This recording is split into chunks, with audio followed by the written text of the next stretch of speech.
21 anos de idade eu me caso com um rapaz que era um pequeno empresário da cidade, que tem uma história muito linda também. E os meus pais foram no meu casamento para não ficar feio para a sociedade, porque até então eles também não conversavam comigo ainda pelo fato de eu ter me apaixonado em Jesus. Meu casamento, então, meus pais foram. 1 ano de casada eu fico grávida e tive um aborto de 3 meses. Passa um tempo, fico grávida de novo, outro aborto eu tive. Descobriu que eu tinha falta de progesterona e que não conseguia engravidar, nem segurar gestação alguma sem remédio para engravidar. Então eu tomo remédio, fico grávida novamente, e com 8 meses de gestação, justamente no dia que eu completo 24 anos de idade, nasce a minha primeira filha, Letícia, branquinha dos olhos azuis como o pai, linda. A minha mãe ainda era muito longe de mim, os meus pais não se aproximavam de mim pelo fato de eu estar apaixonada em Deus. E eu me lembro que a minha mãe, então, foi ao hospital porque era a primeira neta que havia chegado na casa. E neto quebranta muito o coração dos nossos avós, dos pais, né? Mamãe foi no hospital e eu me lembro que eu pensei assim, que coisa boa, que bom que a minha mãe veio aqui agora me ver a netinha, né?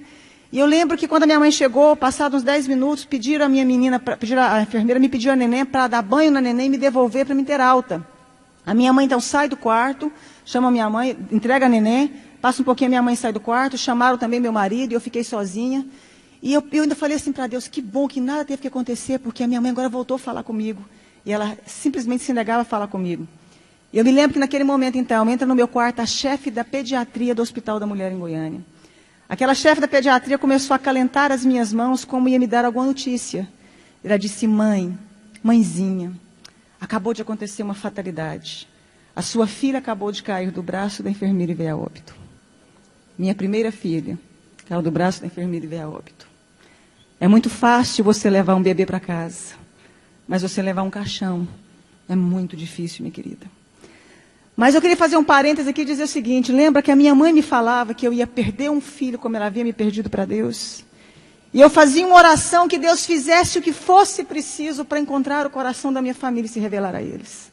A minha mãe não falava comigo, isso me doía muito. Quando então eu recebo a notícia, minha mãe já havia recebido a notícia na porta do hospital. A minha mãe sobe as escadarias do hospital, entra no quarto e começa a gritar, filha, me perdoa. Filha, eu queria que você tivesse perdido um filho para as drogas, para o mundo lá fora, mas não nessa fatalidade. A minha mãe começa a abraçar as minhas pernas, beijar as minhas pernas. Mas foi a primeira vez que eu vi a minha mãe dizer que me amava. Foi a primeira vez que ela me deu colo. Foi a primeira vez que a minha mãe teve tempo de dizer que eu era especial e importante para ela. Foi a primeira vez que ela pôde ouvir porque eu havia escolhido caminhar com Jesus. E houve então ali um momento de restauração, de perdão entre eu e minha mãe. Os meus pais voltaram a falar comigo. Eu mandei fazer um exame do corpo da minha filha porque eu já tinha tido alguns abortos. 30 dias depois chegou o laudo do exame. Eu descobri que a minha filha havia nascido sem cálcio e sem glicose. A Letícia jamais iria andar e teria convulsões simultâneas.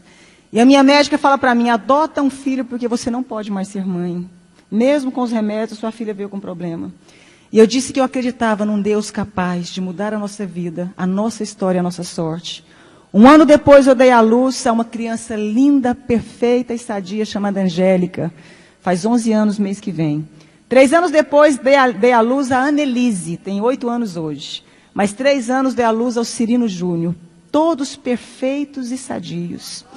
Se eu acabasse aqui a minha história, você já poderia dizer que esse Deus é maravilhoso. Eu fui impedida de fazer faculdade porque eu apaixonei em Jesus. Eu lembro que eu escutava uma frase muito comum, que eu ia casar com um pé rapado e com um Zé Ninguém. Com um homem sem futuro, porque não existiam pessoas prósperas no meio que eu convivia. Me casei com meu esposo, ele era um pequeno empresário de fato. Veio o plano real naquela época, os meus pais perderam tudo. A minha irmã, que doutorou na Itália, foi trabalhar, não deu conta de exercer a profissão dela. Os meus irmãos todos ficaram desestruturados junto com os meus pais. E Deus levanta o meu marido com grande prosperidade. Deus começou a honrar um rapaz que até hoje tem a 4ª série colegial. E é considerado o maior empresário no ramo de carro no estado de Goiás. Deus começou a honrar o meu esposo de uma forma sobrenatural. Eu que não tive como me formar, fazer o meu curso superior. Comecei, então, a pedir a Deus que me ensinasse a mexer com o nosso ramo de atividade. Então, comecei a trabalhar com carro com meu marido. Hoje nós temos um grupo de 4 empresas de carro. Temos uma fábrica que eu desenho, sonho com os modelos das roupas, acordo e desenho, fabrico, tem uma grife com meu nome. Né? E como se não bastasse, comecei a fazer programa de televisão falando de Deus. Falando de como sai de crise. Falando de como superamos os momentos difíceis da vida. E aí, autodidata ainda, Deus achou que não estava bom, me fez virar escritora. Tenho 35 livros escritos, 7 deles editados, né? E sou presidente também de uma ONG chamada Mulheres que Fazem a Diferença. Eu pude entender algo na minha vida, que quando a gente acha que a gente não é ninguém, e que não tem como mais resolver a nossa história, existe um Deus capaz de fazer um milagre na sua vida. Existe um Deus capaz de mudar toda a sua história. Para terminar, os meus pais, quando perderam tudo, vieram trabalhar para nós. Meu pai trabalhou como meu motorista há muito tempo. Agora eu dei um caminhão para ele trabalhar na cidade do interior, cuidando de frete. A minha mãe é a chefe da minha fábrica. Os meus irmãos um tempo trabalharam conosco. Todos eles vieram trabalhar conosco. Deus, meu pai um dia chorando me disse, um dia eu te disse que Deus mudasse a sua história. Mas eu não imaginava que eu fazia parte dela. E eu quero dizer uma frase para você. Dentro do nosso tema. A pessoa que é covarde, ela não tenta fazer nada na vida. O fracassado, ele não termina. E o vencedor não desiste. Você nasceu para vencer.